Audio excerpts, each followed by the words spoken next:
Good morning, party people. Today is March 10th, 2026. Almost forgot the year. And today we're just kind of talking. I got a new camera, so I really want to test that out. So I hope the video quality is really good. This is also kind of my first test of my new microphones. Hopefully they also sound really good. I actually basically my whole setup is new because I'm using a new editing software that I've never used, unless I can figure out how to use the editing software on my phone, which I have been using for years.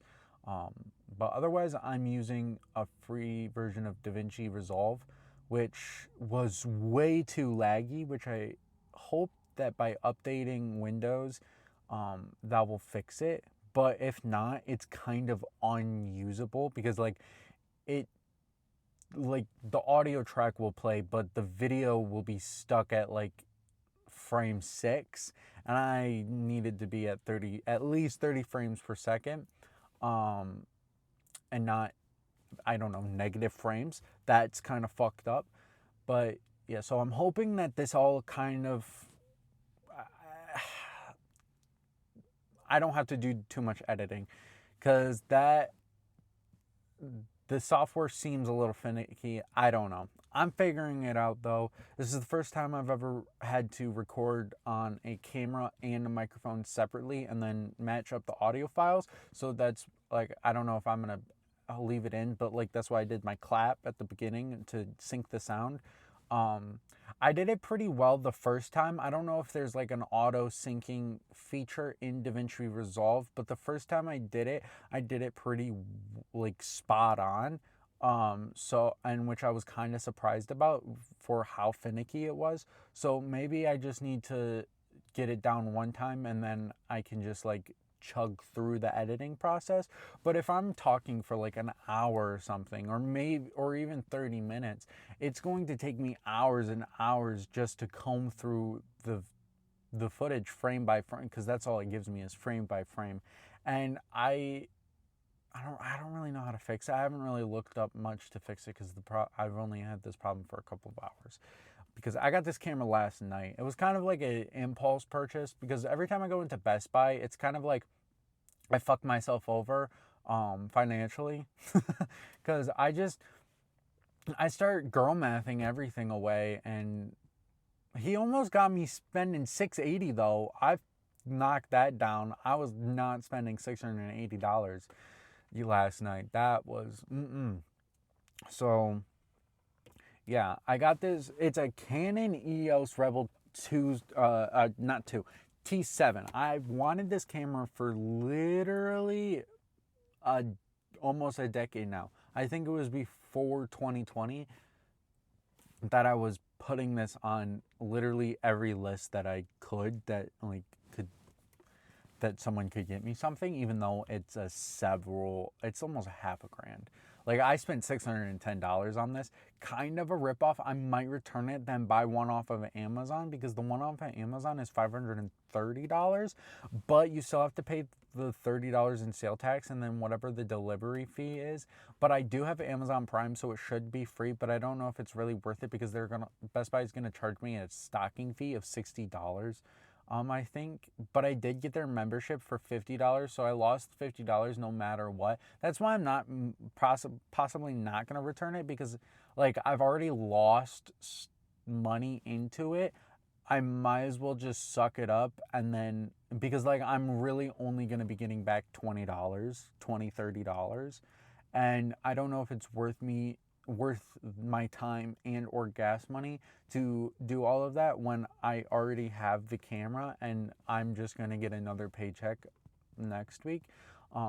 Like I still live with my parents, so like it's not that bad. Like I'm not choosing this camera over food or my livelihood or anything, but it definitely was a big purchase. And I drink because I like I've been getting into watches, and I've had a savings account that had a few $100s. That's how I convinced myself to get this camera, is because I already had some money saved up for already dumb shit.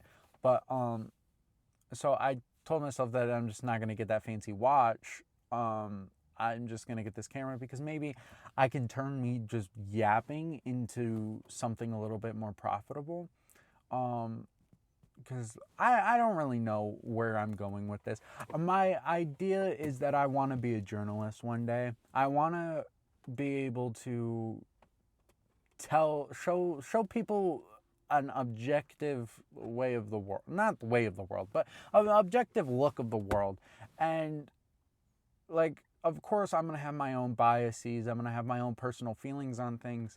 But I do want to offer a kind of a lens into, like, I don't know, things that people don't want to see. But I just haven't put myself into places that people aren't already seeing. Like, I go home and I go to work. Everyone goes home and goes to work. Maybe it's not the same work as mine, but like, it's not that much different. I work at Tim Hortons. I'm making donuts. That's not much different from other fast food jobs. So my goal for 2026 is to make $610 to make back this camera.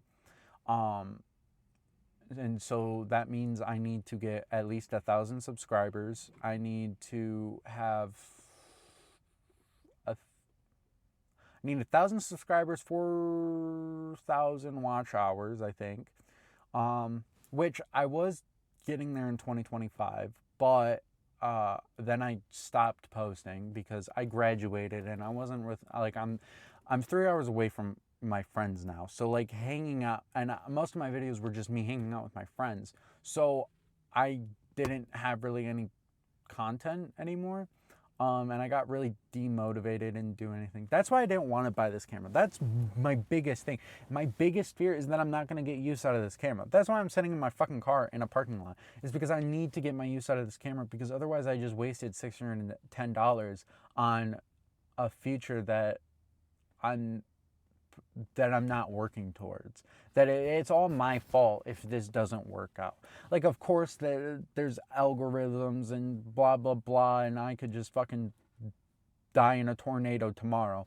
But at this moment, it is in my hands to succeed, and that, I don't know. I don't really know what to do to succeed. I have ideas. I can talk for days on what I could possibly want to do. Like, right now, I at home I wrote a bit of an essay, like a video essay on bipolar, as someone that like has had bipolar for like, for someone that has dealt with bipolar for a bit now. Like last summer, actually, I almost said a year. Last summer, I made a video on bipolar, and it wasn't that good. It was actually really bad. I didn't like it. So I deleted it, I think a day after I put it up. And so I'm remaking it. I'm researching it. So I'm basically writing a fucking essay from high school again. But just going to talk about it in front of a camera. So I wrote the script for it, or partial of the script. I'm halfway there. I took a bit of a break, and then I got distracted and felt motivated to film this. So when I get back home, I'm going to go finish that. And then tomorrow I have the day off still, and then I can finish that video, and then that's another video I can put up. I want to do at least at minimum one video every single month. A video a month will at least keep my channel a little like a few eyes on it at least, and because I know YouTube really doesn't like a channel that just posts once in a while. It doesn't really push things through the algorithm when you only post once in a while. So I want to get a kind of a pace, maybe once I get into a rhythm of what type of videos I want to make, how I make them, like the processes of that, and refining them, then I can up it to like once a week. But right now I'm thinking like once a month I release like a video essay where I sit down, I research for a few hours or a day or two, and really grasp a topic so I can share that information. I also want to do interviews. I did one video of me going to a protest, but I bought a really shitty camera before going to that, and my mics didn't really work that well. So I want to fix that. Well, not fix that. I want to redo that, kind of. I actually change that statement. I want to do more protest videos. I want to interview more people. I really do like interviewing people. There's this one girl that I interviewed in my No Kings protest video, and she wants to be a politician, and I've been thinking about asking her if she wanted to do a follow-up interview, but I want to establish myself so she actually gets something from it, because right now she's kind of just she would be just spending her day interviewing with me for literally no reason, because only a couple people would see it, and that's not much of a platform that an inspiring politician really cares about. So I'm gonna hopefully grow a little bit, and then I can invite people like that on and interview them, because that would be so cool if I could get into the local politician or political area, sphere, I guess, around me. That would be really cool. Interview local politicians.